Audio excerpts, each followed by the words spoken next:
I'm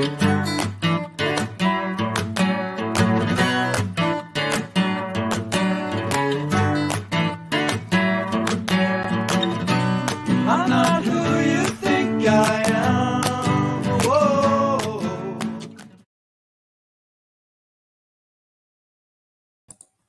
When I was in like the second half of second grade, I moved from Seattle, like downtown Seattle, to in the same county, south, closer to Tacoma, but still not too far from Seattle, to Auburn. And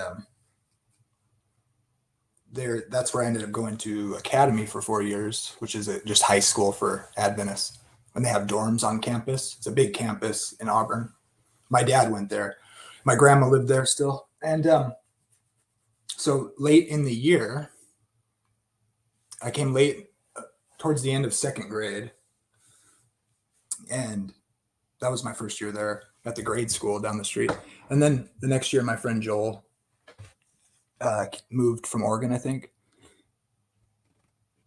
And then the next year, fourth grade, my friend Ryan came, I think after his parents got divorced, and his mom and him and his sister moved to the Auburn area. And we were best friends, and we started a band together. Anyways, I was just thinking about a funny story that his dad would come up on the weekends in his big 350 truck from Oregon every other weekend. And he had padded the covered truck with carpet and put a TV back there. And we would ride back there all the way down to Oregon and watch movies. And I remember it was just me and Ryan. And he was like, I want sing the national anthem, but like really try. And like, I was pretty shy. We were in choir, and he was like, just do it as best as you can. Like, you had to do the best job you could possibly do and just really go for it. And I wouldn't do it, and I finally did. I tried my hardest, man. And I sang the national anthem, just me and him. And the look I remember he gave me, not zesty. Anyways, rest in peace, Ryan. Okay, so my friend Yahoo, who has the other view about the spices regarding the text I gave in the last part 1, you could say, of the spices dealing with resolving what day Jesus died on during the week. Watch that for review. But I'd forgotten, I guess, that Mark 16 actually, let's see, I'll read his comments real quick. Let's see if I can find it now. I'll have to pull it back up. Let's see. Okay. All right, he says, Mark 16:1, when the Sabbath was over, Mary Magdalene, Mary the mother of James, and Salome brought spices so that they could go and anoint the body of Jesus. But you didn't even address the verse. Let's see. So this says in Mark 16, bought spices so they could go and anoint the body of Jesus. Then he says that the BSB says, when the Sabbath was over, Mary Magdalene, Mary the mother of James, and Salome bought spices. So when the Sabbath was over, they bought spices, is what that seems to suggest. And that when the DRB, when the Sabbath was over, Mary Magdalene and the others bought sweet spices, that coming, they might anoint Jesus. When the Sabbath was past, the ESV, when the Sabbath was past, Mary Magdalene, Mary the mother of James, and Salome bought spices so that they might go and anoint him. So, and he gives several others that have this similar rendering. Now, when what I remember when I'm talking about this with people, we were like disputing whether it said bought or not, if I recall. But I don't remember anybody ever bringing this up to me, so I thought I must not say it. So you should always check for yourself. Obviously, I just came across what I had earlier in John 12 that seemed to see which gave evidence that they had bought in this stuff ahead of time. It doesn't say that explicitly, but it seems like you could read it that way. In other words. Anyways, in my logos, I have the King James. Now the King James says this, and when the Sabbath was passed, Mary Magdalene and Mary, the mother of James, and Salome had bought sweet spices that they might come and anoint him. Now, it still kind of sounds like you could read it either way in this version anyway. So I got to look into the Greek here and see what the different manuscripts say. So these are the kind of things that can matter. Like translators can decide which way to render it according to doctrine that they understand. And that may or may not be legitimate. There's not a word for word translation from one language to another. And so in some cases, when you transfer it to a new language, you have to make the decisions have to be made. And sometimes the decisions may or may not be good. And it depends on what your opinion is. Like, for instance, when it says, today you will be with me in paradise, everybody says, no, the comma is right. Like they're pretending like, well, then you go to the other. Well, how does Luke make these similar sorts of constructions in other parts of the New Testament? And if you look at that, it really seems that they got the comma right. But then you can appeal to, well, look at Deuteronomy. He uses Hebrew idioms in his gospel, even though he's not Hebrew, the writer of Luke, according to most. So you'd go by the style of his writing elsewhere. But it's Jesus speaking, and if he's recording what he said, Deuteronomy alone has over 40 usages where it renders things with emphasis, and it's considered a Hebrew idiom to emphasize what you're saying is substantive or substantial. I tell you today, it's an emphasis. It's like a Semitic emphasis way of speaking. I tell you today, comma, you will be with me in paradise. Or you can, or how it's mostly rendered, I tell you, verily I say to you, today you will be with me in paradise. That has a totally different meaning. And there was no commas in the original language. Not until 900 years did they start adding commas and punctuation to Greek. And they certainly didn't have it in the original manuscripts, and even some of the ones after that. So what are we to do? Look at his other writings in Greek? Well, that seems like the better way to go, because you're going straight to his own writings. Not that excludes the possibility, especially when he's recording what Jesus spoke. Do we want to say that he didn't render it how Jesus spoke, who was a Hebrew and knew his Old Testament, and there was no New Testament writings when he said what he said? So you can make arguments. I would want to go to what the writer does elsewhere in his own writings. That would be the first thing I would say to go to. But that wouldn't settle it. And in fact, if there's any case where that wouldn't be the primary way to consider how it should be rendered, it would be the circumstances like if it's Jesus speaking and you're recording what Jesus said, and Jesus wouldn't have a New Testament, he would say things like he did when he was speaking from heaven or from the mountain in the Old Testament, if you believe that was Jesus. Jesus would say something like God would speak in Deuteronomy. That would seem more primary than maybe taking the Greek way he puts things together. It depends on how you look at inspiration, and it depends on how much you think they're absolutely perfectly accurate when quoting the words of Jesus, which I would tend to lean towards. So these aren't easy questions to answer. There's no pat answer, right? Regarding today you'll be with me in paradise, as I'm using as an example to just speak to the way translation can happen.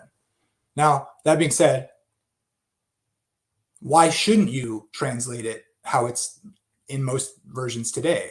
As in, he's saying today, this very day, you will be with me in paradise. Well, because very many other things in the New Testament clearly show us that Jesus didn't go to paradise that very day, and that paradise is where God is, in the third heaven, according to Paul. So, and that was the concept of paradise, always was in the Old Testament, in the ancient Near East, in the New Testament.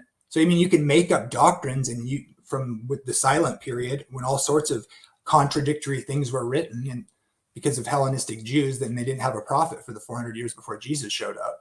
But I'm going to go with what's in the Word of God to define my terms and let the Bible define the Bible. And if I do that, paradise is either where God is in Eden and then where God is later in Scripture. But the notion of paradise is where God is in the ancient Near East. And Paul says, I went to the third heaven, and then he makes that synonymous with paradise. So Jesus didn't go to paradise that very day. And then even if you don't accept that, put that aside. If you want to make up a paradise doctrine that gets it from non-inspired writings in the New Testament period, okay, maybe. But he tells Mary, I have not yet ascended to my Father. I mean, so both are optional. Does the other scriptures conform us to what it can say? Because we would believe it's consistent. The choice is yours. So, but it's not cut and dry. There was no comma in the original. And this is where things like this matter. Are you going to let the King James? If you let the King James correct the original manuscripts, you're cuckoo. Because even the ones who translated the King James wouldn't dare claim that about what they were doing. So, and that's why they would say put notes in the margin. But to make the reader aware, if they were willing to go deep enough and be honest and realistic with the text, you can affirm it. You can take my view and still be a conservative, believing that it's every word is from God. But you're just being dishonest if you don't recognize that. So here we have it. The King James. Did they render this in such a way because they realized the issue with the Sabbath? And so they chose to make it at least possible that they didn't buy the spices after the Sabbath? Let me read it again in the King James. And when the Sabbath was passed, Mary Magdalene and Mary, the mother of James, and Salome had bought sweet spices that they might come and anoint him. Now, it's between two commas, had bought sweet spices. So it's talking about them coming after the Sabbath was over to anoint him, but in between who went and the mentioning that they might anoint him, in between two commas, had bought sweet spices. You can still read that as saying they bought it after the spices, after the Sabbath. But you can also read it like it's an interjection. And that word had bought sweet spices. And then if we go to, so I'm not saying it's right or wrong necessarily yet. I'm just saying I can see reading it both ways. Did they make it that way on purpose? Because they were thinking, well, they can't buy it on the Sabbath. They didn't even want to take Jesus' body down and bury him during the Sabbath, according to the commandment. So in John 12, Jesus, when Mary pours perfume on his feet, really expensive perfume, he says, leave her. And then Judas gives her a hard time saying, we could have sold that and fed the poor. And Jesus is like, you don't want to feed the poor. You're just being a jerk. Let her alone. Against the day of my burying hath she kept this. She knew that she believed him maybe that he was going to die. For the poor always you have with you, but me you won't always have with you. There'll always be poor people. Don't worry. There'll be plenty of poor people to make it rain on, because they'll always be with you. Especially if you define poor people as the bottom 10%, then you'll always have poor with you. Nobody's poor in America, almost nobody, compared to the rest of the world or compared to world history. If you have an Obama phone, you are not poor. Anyway, so you don't even have to read this verse as saying they bought stuff for his burial beforehand. You wouldn't have to. I would just say it opens the door. So regarding Mark 16, I would just say this. Now, what's another option? Let's say it does say, I would agree that if they certainly bought it after the Sabbath was over, the only option would be that they bought it on Saturday night, which is right before they come. Would the stores be open? Would there be someone who would sell them spices once the sun went down on Saturday? I don't know. Seems plausible, possible. Although, because think about it. If you need spices for the burial and you have a custom of how you do that, you would get them any way you could. Now, I don't know enough about first century Judean market practices, but I would say it's getting a little sketchy to think that they would be open after nighttime, after the sun went down on Saturday, right? It's been Sabbath all day. How would that work? Depends. I mean, I can think of all sorts of reasons why it's not plausible and a bunch of reasons why it might be plausible. You might even say, well, in a desperate situation, people would know each other. And if you knew a spice guy that sells spices, they must have a warehouse if they use tons and pounds of spices for one burial. And you were somebody who supplied that, let's say, I would imagine they would have an inventory somewhere that may not even be at their shop. And if you knew somebody that had a shop, you could contact them at home and then go to them and they could, say, take you to their warehouse. I mean, who knows, right? That is a little bit strained, right? So it still is possible, even if they had to buy it after the Friday, if they didn't have it beforehand. It's certainly possible, although less plausible, right? So it does say, I think, after the Sabbath was over. So it would have to be, if it's a weekly Saturday, if that indeed is what the text intends to say, that's your only option. And that would be that night before they went the next morning, before sun came up. They probably would have, if that were true, they would have been up all night, seemingly, right? They're still mourning the death of Jesus. I guess I just want to try to find out whatever I could why that wouldn't be. I don't know how you could ever prove that's not possible, that like a scenario like I described. But anyway, I want to give credit to that. I had totally missed that or forgotten it, or that it did say explicitly that they bought it. And it does say after the Sabbath was passed. I'm going to look into the Greek, but I'm going to lean towards that it is saying they bought it after the Sabbath, that you can't really, I'm guessing in a sense though, right? Because of the way the different translations render it. The other translations seem to render it where it almost insists that they bought it after. The way the King James says it, had bought sweet spices in between commas. Maybe I'm reading it wrong, but it seems like you could read it potentially both ways. So I'll have to look into it more. Thinking about it more though, I would just still say it's not I don't think it gets you to insist that it couldn't be a Saturday night that they bought it. But if somebody could give me some really good evidence that that's just not plausible, I might change my mind. It says, and very early in the morning, the first day of the week, they came unto the sepulchre at the rising of the sun in the King James. I think other ones say before that. If anybody out there knows Greek and they want to speak to these first several verses in Mark 16, I'd love to hear why you think or not what the language allows for, or what it seems to be saying one way or the other. If you can kind of make the argument. Does it insist that they bought the spices when the Sabbath ended?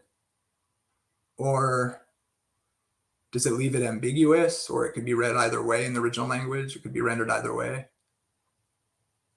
And very early in the morning, the first day of the week. I wonder how much that may or may not connect to the previous verse, which starts with when the Sabbath had passed. And then it lists them, the three women, comma, had bought sweet spices, comma, that they might come and anoint him. So it seems like that they might come and anoint him, and the fact that it says bought sweet spices, that has to directly connect to the buying of the spices. Then the whole phrase has to be after the Sabbath. In other words, their coming and buying of the spices all occurred after Sabbath had ended. I'm just curious if it could mean that's kind of an interjection with the had bought spices. Anyway, hopefully that makes sense. I should just be showing it on the screen, I guess. Anyway. Again, to sum it up, I would just say, I'm going to lean towards that they bought it after the Sabbath was over. And that's almost certainly what it's saying. But then I would say, considering the circumstances and the culture and the way markets are set up, at least seemingly, or seems realistic, that sort of, I don't want to defend it no matter what, but I would just say, I'm just trying to be honest with it. Like, they certainly wouldn't have bought them until the Sabbath was passed if they needed to buy them. So, love to hear any responses to why you think I'm wrong or right, or why it matters or doesn't matter. I won't get into the other reasons I'm skeptical of him dying on Wednesday and raising on Saturday. I certainly have a hard time thinking he actually rose on Saturday. That just seems, somebody would have spoken up in the early church. No, he rose on Saturday, the Sabbath day. I mean, that would totally just end anybody's excuse for keeping a Sunday Sabbath, which they don't have anyway, because the Sabbath is the day God rested, not the day Jesus rose. And there's nothing in the text that changes that. And it's the law of God. How dare you try to change it? And separate the Jewishness of Jesus and the culture of where God saw fit to establish his church with his Hebrew people. How dare you try to muddy the waters of that fact, that there is no other salvation but of the Hebrew Messiah, who made a covenant with the Hebrew people, the children of Abraham, and established his new covenant with only the first covenant people of God.